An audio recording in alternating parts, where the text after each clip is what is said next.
आजकल एक कोचिंग का दौर चल पड़ा है और बहुत सारे बच्चे लगभग क्लासेस जा रहे हैं, कोचिंग जा रहे हैं। तो ऐसे में आपके दिमाग में भी कहीं न कहीं आ रहा होगा, सर मैं सेल्फ स्टडी करूँ या कोचिंग करूँ? देखो मैं बहुत क्लियर बोल देता हूँ कि अगर सफलता की बात की जाए तो सफलता के लिए कोचिंग करना कोई नेसेसरी नहीं है। मैं खुद ज़िंदगी में कभी कोचिंग नहीं करी और मैंने मेरे जीवन में ठीक-ठीक परीक्षाएँ पास करी हैं। तो पास होने के लिए या कॉम्पिटिशन को फाइट करने के लिए, उसको सफल होने के लिए कोचिंग कोई आवश्यक शर्त नहीं है। बहुत सारे बच्चे ऐसे भी होते हैं जिन्होंने कभी कोचिंग नहीं ली और वो आज अध्यापक बने हुए हैं। और बहुत सारे ऐसे भी होते हैं जो कोचिंग ली है, उसके बावजूद भी वो फेल भी हुए हैं। तो मतलब ये होता है कि कोचिंग आकर आप नौकरी ले भी सकते हो और फेल भी होते हैं। और सेल्फ स्टडी में फेल भी होते हैं और नौकरी भी लगती है, दोनों का मामला बराबर का है। तो ज़रूरी नहीं है कि आप कोचिंग ही जाएँ। हाँ, कोचिंग आपको 2-3 जगह मदद करती है। पहली चीज़ ये होती है कि जब कभी कई बार घर पे पढ़ रहे होते हैं, एक मोमेंटम नहीं बन रहा होता है, गति नहीं बन रही होती है।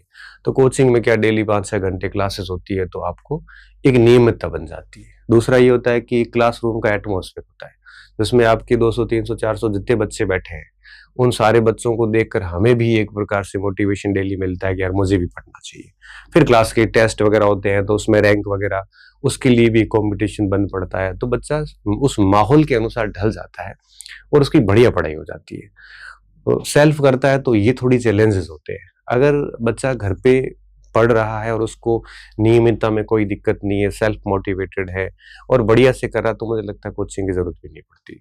कोचिंग एक दो जगह यूँ भी फ़ायदा दे देती है कि कुछ बहुत जटिल टॉपिक होते हैं जहाँ हमारी अप्रोच काम नहीं कर रही होती है, तो टीचर उन चीज़ों को बहुत ईज़िली कन्वे कर लेता है। आपको समझाने में समय जो है वो थोड़ा यूँ कहिए कि ज़्यादा समय नहीं लगता और आपको ईज़िली वो समझा देता है। तो कोचिंग यूँ भी मदद करता है। तो जो भी है, अगर आपको कोचिंग वगैरह करनी है तो अभी कर लीजिए।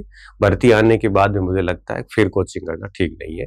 और परीक्षा से 4-5 महीने पहले तो कोचिंग घातक सिद्ध होती है, बिल्कुल फ़ायदा नहीं देती। कोचिंग करनी है तो परीक्षा से 1 डेढ़ साल पहले करके फ्री कर दो। उसके बाद कंटेंट को केवल आपको रिवीज़न करना है, केवल आपको उसको याद करना है और उसके अभ्यास करने हैं। तो दोनों ज़रूरी कुछ भी नहीं है। हाँ, सेल्फ स्टडी बहुत ज़रूरी है। कोचिंग कर भी लेते हो ना, तब भी आप अगर घर आके वापस सेल्फ स्टडी नहीं करते हैं, तब भी कोचिंग कोई काम की नहीं है। तो इसलिए आप देख लेना, अगर आपके घर पे अच्छी नियमितता बन रही है, अच्छे से पढ़ रहे हैं और कोचिंग जीवन में मुझे लगता है एक बार ही होती है। अगर आपने पहले से कर रखी है, तो उसी वैकेंसी की कोचिंग वापस करना मुझे लगता है ज़रूरी भी नहीं है। एक बार कोचिंग हो जाती है, तो आपको बड़ा-बड़ा आइडिया मिल जाता है, उसके बाद में आप खुद पढ़िए बढ़िया तरीके से। जो भी सामग्री क्लासेस में दी जाती है, उसको ढंग से याद कीजिए, अभ्यास कीजिए, तो कोचिंग भी बहुत फ़ायदेमंद होती है। अगर आप ये नहीं करते हो, कोचिंग कर भी ली, पढ़ाई करी नहीं, सेल्फ स्टडी घर आके नहीं करी, तो कोचिंग भी कोई काम की नहीं होती है। तो जो भी है आप डिसीज़न ले लेना और आप मैंने सारे प्रोस कॉन्स बता दिए हैं कि नहीं सेट हो रहा है, बिल्कुल बाहर, तो कोचिंग ले लो। कोचिंग में कोचिंग वाला नहीं बैठ रहा, घर बढ़िया पढ़ रहे हो, तो घर पे आप पढ़िए, कोई इश्यू नहीं है इसमें।